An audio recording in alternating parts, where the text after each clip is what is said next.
Hi, welcome to my favorite part of the week, Dragonblade Authors Unplugged. I love getting a chance to talk to our authors, and this week we have Wendy LaCapra and Elizabeth Keysian with us. Ladies, thanks so much for taking the time.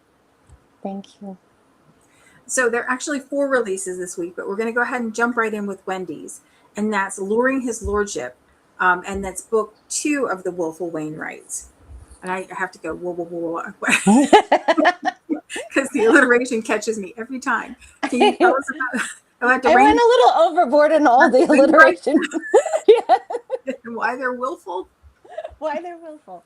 Well, they're 5 sisters that they're orphans, and well, they were a little older. They weren't child orphans, but their parents passed away um, when they were in their teens, and they've been taken under the wing of their guardian and the guardian's mother, who is the godmother to the 2 eldest, who are twins. And they in the first 2 books, the heroine was was swept up into a waltz at Almack's that she didn't have permission to dance, and it causes a huge scandal, and she gets banned from Almack's, and there's a whole Oh problem. man. And the other sisters, after this happened, because it wasn't her fault, it was the guy's fault, and because this happened, they decide that they're only going to selectively follow whatever rules. They're going to break every rule they can get away with breaking. Therefore, the So, willfulness. yes. So, So who's our heroine? Hero and heroine. this is our heroine is Millie. She's the third sister, and she is the most aggressive, and she's very tomboyish, Mhm. and she's also very outrageous, or she wants to be. One of the things that she said in an earlier book was that she'd rather be notorious than leg shackled, and she nearly gets her wish. And Oh because, goodness. and I don't usually do villains. I usually have, it's an internal conflict and some society conflict, but there's a villain in this, and the villain is out to do some damage, and so she has to join forces with her nemesis, who is a staunchly moral, incredibly by the book gentleman, who has also, as one does, sworn to watch over her to make sure she doesn't get too out of hand for the season. So we have opposites attract and enemies to lover kind of thing. Yes, yeah. Nice. So that's about all I got on it. So he's very uptight and very upright. He is, and oh, I don't know if I could say this, but I intended on writing an additional scene that was steamy, and in that scene they're in his cousin, who is a duke, his cousin's library at late at night, and he just absolutely will not. It is not the right thing to do to mess around in his cousin's library. So they have a very intense emotional discussion, and she keeps pushing his buttons, but Cool. he would not. I wanted, yeah, not literally. But I really intended it to be a little more intense than it turned out to be, because he He's just not crossing that no, line. not crossing that line. No. But Well, that's she a perfect. she That's a makes fun perfect of newsletter. him Well, later. yeah, because you have to do something. Like if the dude turns you down, you have to do something to sacrifice or to Yeah. salvage your um, ego. And mockery is always a solid choice. Well, that's a perfect newsletter scene, like as a bonus for your newsletter, Ah, yeah. Did I? Yeah. especially if you can explain to them why it's not steamier. Yeah. Oh, there's a when they finally do get together, it's explosive, and it goes on a long. I think it's over a chapter long. Oh my goodness, they're gonna need to hydrate. They're gonna need hydration breaks. He's been holding in his excitement for a long time.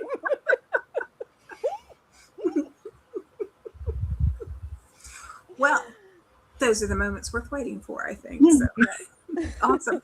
And you said there are 5 of them. So are there 3 more books? There are 2 more books because the first one was a Lion's Den book, and so Oh, it's okay. not really part of this series. And then there's 2 more sisters to go. The next one up is actually has some overlapping scenes with this book, so everything that you think is going on, there's more to it. But Oh, cool. it's a completely different.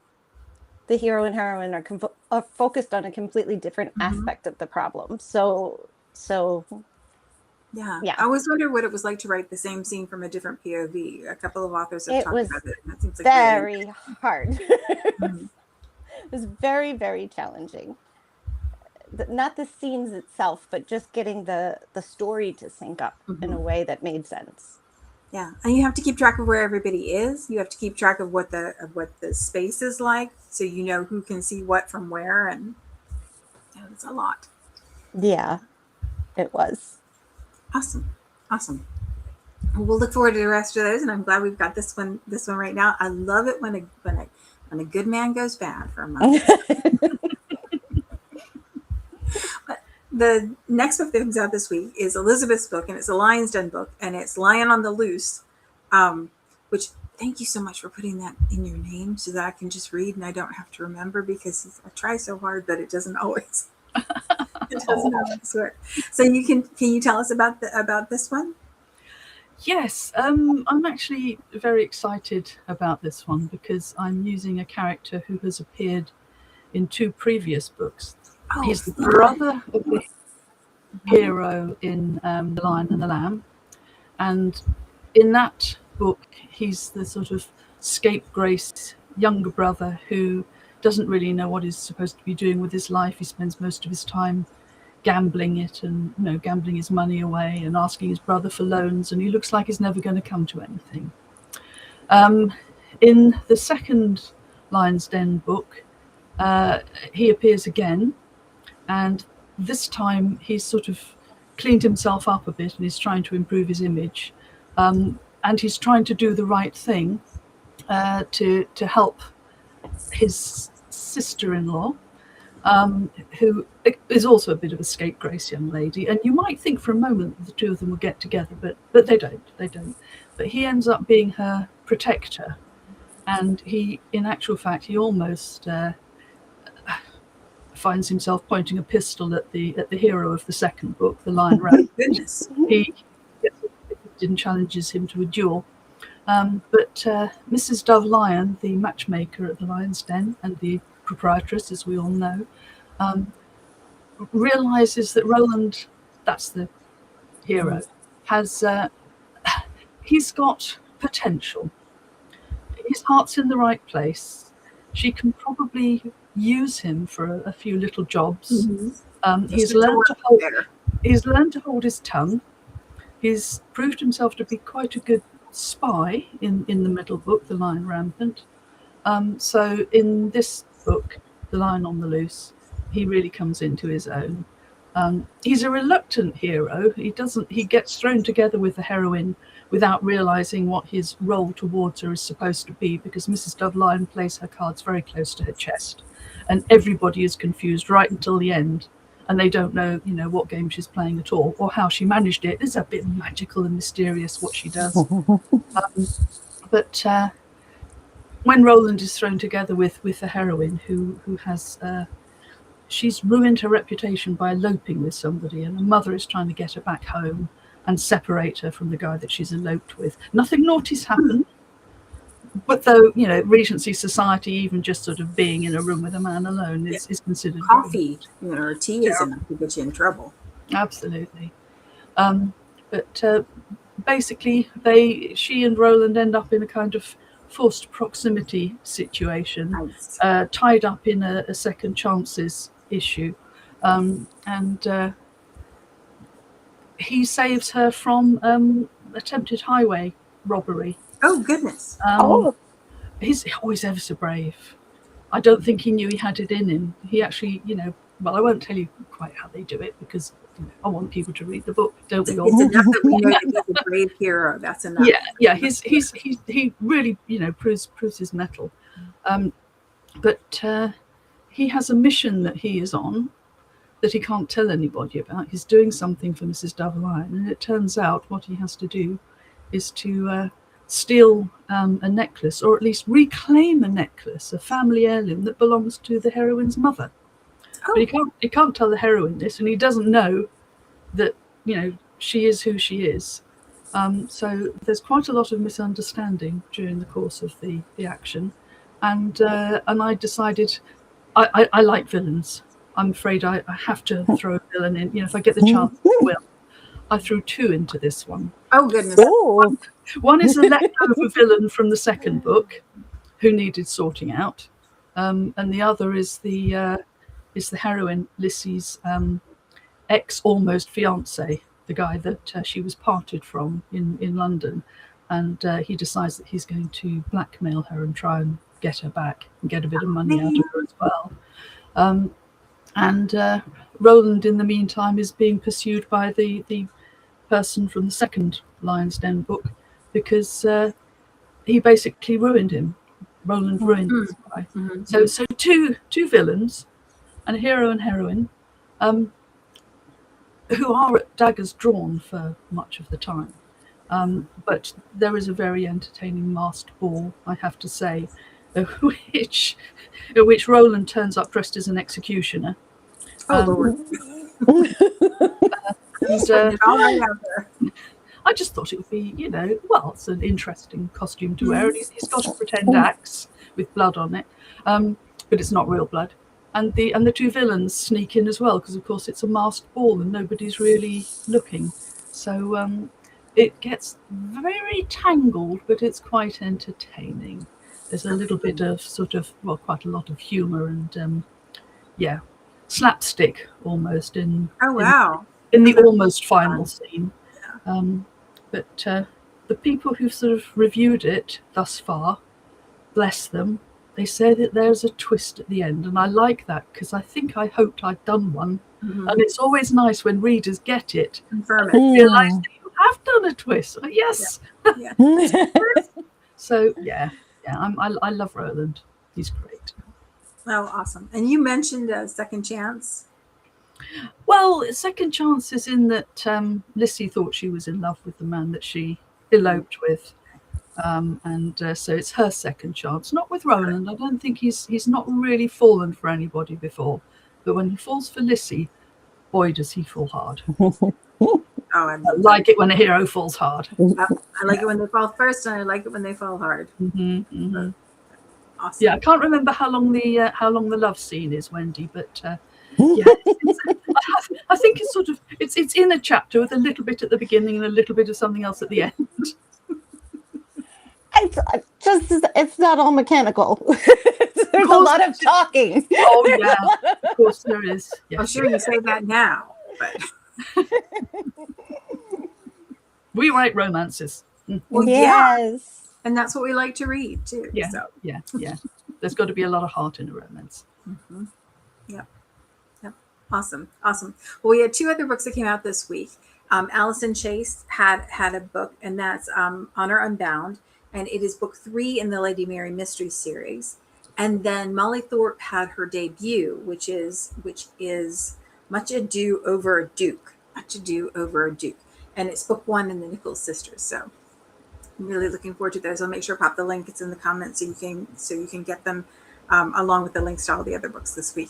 But since we're talking Lion's Den, I'd like to talk about the Kickstarter for a few minutes, because we went live on Monday and funded in under an hour, and there was so much chair dancing in this office. Let me tell you, like the dog was scared, because Matt and I have been working on the Kickstarter for ages, and so finally going live and getting to see people's reaction to these gorgeous special editions was just really fun, because they are beautiful. And the real lure for me in the Kickstarter is that you get Bessie Dove-Lion's story. Kathy's writing the origin story. So the Lion's Queen is one of the tiers. You can get either the ebook or you can get the paperback. And if you get the ebook, it'll be delivered through Book Vault, Book Funnel.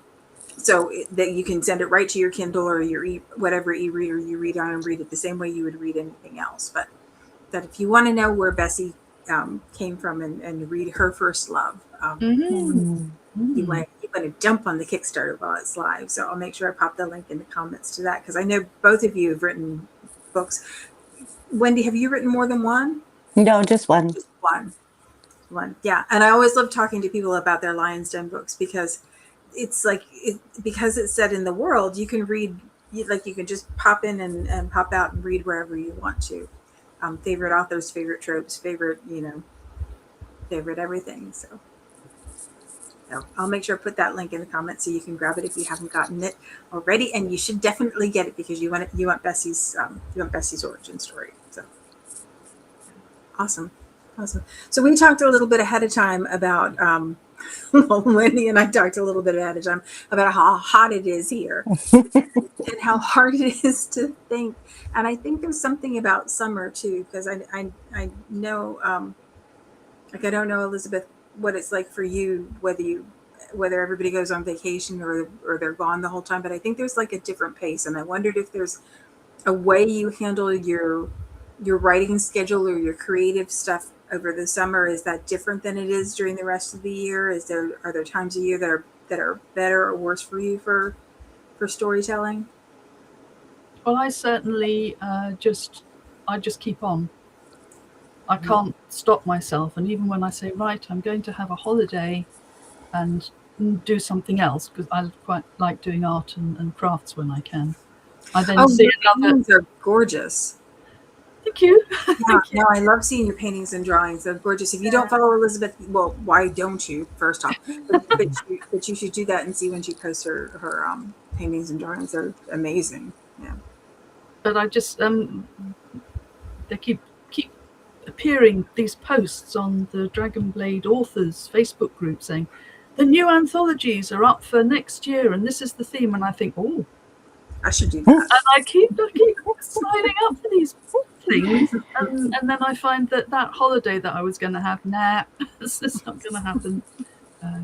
So your schedule doesn't change throughout the year. It goes. No, it just keeps on going. Steady. Yeah. I did do a little bit extra this year on more background stuff, like trying to sort out my author website, because I wasn't happy where I was, and I've shifted it somewhere else, which is a bit easier to work with. I fractured my foot, so that meant an awful lot of sitting around with my foot up on a cushion, and I thought, right, I'm just going to sit in front of the keyboard and do a lot of planning and organising and try and be a professional author for a change. Yeah. Do you plan your whole writing year at one time, or do you break it into quarters or halves, or are you just hoping for the best as you go along? Organisation? When's the deadline? There is a little bit of organisation. A friend sent me a calendar with lots of pictures of cats in medieval art, and I'd already bought myself a calendar. So the Cats in Medieval Art calendar is the one where I put on what the deadlines are, and I just say, right, this is when I'm going to be editing such and such a book, and this is when it's got to be in, and this is when I'm going to be doing such and such. So sort of organised, yes, but not exactly well spaced out. I'm more of a, I don't know, some people say they're pantsters and some people say they're planners. I'm a bit of both. I plan and end up pantsing. What about you, Wendy? It's the same. I do both. I did more planning for the last two and than I have ever before, and I'm actually kind of liking it. It's nice to know where you're going, isn't it? It is. Yeah. There's always that moment of uh-oh when you first open a blank manuscript. But then they start, to me, once the characters start talking, it's just a ride from there. Yeah, and they could go in different directions, you know. You do have to be able to let them kind of mess with your plan, don't you? Yes. But that's great when that happens. I also think that's like the only time you get really, really stuck is when you try and make them do something that they wouldn't do. You know, or say something that they wouldn't say, when you try and push them in a direction that's not the direction that they would normally go. And then I find myself spinning and not knowing why nothing's working. It's like, oh, that's Mhm. why. Mhm. Are you a all year long writer, Wendy? Yes.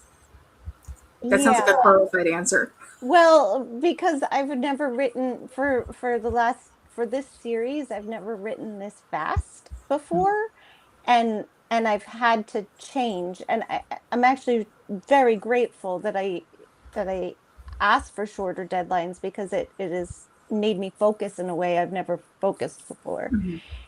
And my only rule is if it's a writing day, write first before you do anything else at all. Because if you write first, you'll write later. If you let something else take precedence, at least for me, that's how it works. My write first rule I cannot break if I'm on a deadline. Do you find it helps you stay in the story more if you have a more focused writing schedule? Mhm. I know I'm just better when I have to be responsible to somebody else. I will do anything not to disappoint somebody that's waiting for something. Shouldn't be that way, but you may as well work with what you've got. You work with your strengths. Yeah, I did a coaching thing a couple of years ago, and she said, "You're going to get done everything you have to do for somebody else.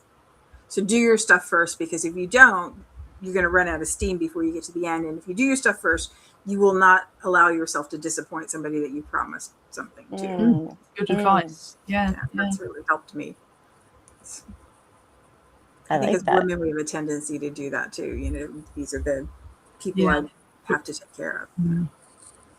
Yeah, I'm moving in 2 weeks, and my husband, I said we this is the first time we move a lot, and this is the first time I was like, we gotta get packers because otherwise I'm not making the deadline. So Oh, that's a lot of stress, isn't it? it is, but it's less stress not doing the packing myself because usually Yeah. it's like a 3 week process, and I'm excited.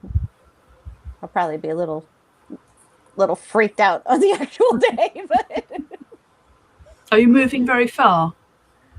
I we kind of been moving in stages, and yes, from New York to California, but we're Oh, it's a long mostly way. there, but we Yeah. had some family stuff in different places, and it's the Mm. last of everything. Wow, that's a big move. Good luck. Good luck. Thank you. I'm sure you will love it. Oh, I'm very Mm. excited. Mm. Do you find yourself culling things? I mean, maybe not because you're not doing the packing, but then you think like, do I love this enough to really take it with me? Oh, that's what I took 3 trash bags of clothes down to. There's a lovely organization that's actually in my building in New York City that gives clothes away for Oh wow! people who need it. They don't need to have ID. They can just come and look through and take what they need. Oh And wow! and Oh, that's yeah, wonderful. I took down a lot Mm. this morning. Mm. I was really excited about that. It's wonderful. It's wonderful that it's also close. Somebody was talking on Threads not that long ago about they said I got the Goodwill ready and I took it to Goodwill like the same week. Instead of letting it sit in my trunk and driving it around for 3 months, which is what I have a tendency to do. And I live across the street from the Goodwill, so. Yeah, and I have to walk here. I don't have a car in New York City, and yeah, I was worried. I wasn't sure how I was going to get rid of this stuff, but super excited that it's a great organization and easy to get to. Do you find yourself culling stuff, Elizabeth, going through spring cleaning or seasonal kind of Um, things? um, I had to sort of position the computer very carefully so that you couldn't see the amount of hoarded stuff in the room where I do my work. I am quite bad. I collect things, and I'm a huge bibliophile, so I've got tons of books. I'm never going to be able to read them all in my lifetime, but I can't bear to part with them yet. There will come a time when I realize that it's unfair for me to leave it all to my executors to deal with, and I should probably have a clear out before I go. No, I think But books should stay with you until the bitter end. you think I should just let them do it? Okay, thank Yeah. you. I wouldn't worry about it at all. But the other thing is the arts and crafts, because where we've moved to in Devon, there are a lot of creative people around, a lot of writers and a lot of artists, and the opportunity to go and learn new artistic skills and new crafts, Fun. and very reasonably priced as well. And so I go to quite a few of those, and I go and I make something, and I think, oh, this is fantastic. I want to do this for a hobby, and I buy a few bits and pieces. And so this room is also packed with hobbies and things that I am one day going to get around to making. So yeah, I'm terrible at culling. You know, that's a mean question. If you only knew it. Oh no. Okay, well then tell me about your arts and crafts instead. I've talked about how beautiful your drawings and paintings are, like just really, really gorgeous. What else tickles you right now? Oh, we're gonna get to see show and tell. I love show and tell. One of the workshops I did recently was basically it was using plant material, impressing it into very soft clay, then removing it and making a plaster cast. Yeah. So that. Oh, that's beautiful. Oh, I'm not quite sure what to do with it yet. Unfortunately, it's got a metal hanger at the back, and because the plaster was wet, you can see the little rust spots that have come through from the hanger. So I'm thinking that I might have to try and paint it, or paint a little sun or something up in the corner, or do some sky. I don't know. It's not going to be easy painting on top of plaster because it's so absorbent. you might be able to just gesso it and block the rust from coming through too. Yeah, well, I've just acquired something that I can use for blocking, sort of varnishing over it so it doesn't absorb everything. I did another thing called shibori silk scarf dyeing, and you use indigo dye, and you use it's a little bit like tie dye, but you sew your silk, and you pull the threads taut, and then you dip it in the indigo dye.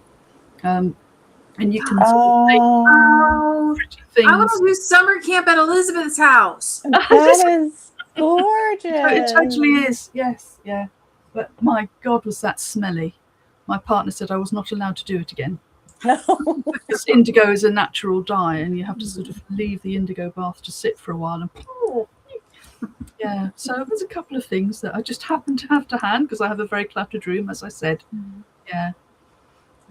No, I love the idea of I have a girlfriend who does summer camp for her niece and nephew, and I always think, because arts and craft time is wasted on you when you're little, and it's like, oh yeah, I would love to learn everything now, anything, Like I've always wanted to try glass blowing, and oh God, I'd love to do glass blowing. I really would. It costs a bomb though. Certainly. Yeah, and it feels like one of those things that you can't just step into. My undergraduate degree is in fine art in ceramics, and so like the idea of using a kiln and being able to read the color, stuff is something that's really comfortable for me. But they ended the glass program like the year before I started. It's like, oh, I so much want a chance to try. Well, you will. You will. If you've got that on your list, just keep it there and plan for it, and it'll happen. That would be lovely if the list stayed the same length. That would definitely get confidential, but it doesn't. It's like the TBR pile. Oh yeah. my gift to myself when I finished this book, the Lenore's book, the fourth book, because it was very hard. I had to finish it in a month, and my gift to myself was a ukulele.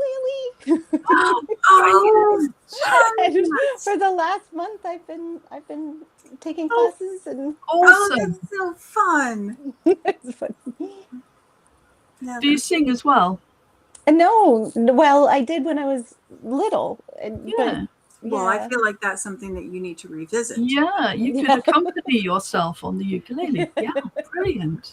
Oh, that sounds like a blast. And I think we get so caught up in having to be good at stuff when we get older, especially, I think especially artists and creative people, you get so used to having a certain competence at something that letting yourself play and just, just dive in and get the joy out of just creating something is Play is very important, isn't it? However, yes, definitely, it's good for the soul. Yeah. And it Well, I makes look you forward to so hearing your rendition, Wendy. Okay, getting ready for the next interview. I'm so far away from playing for anybody else.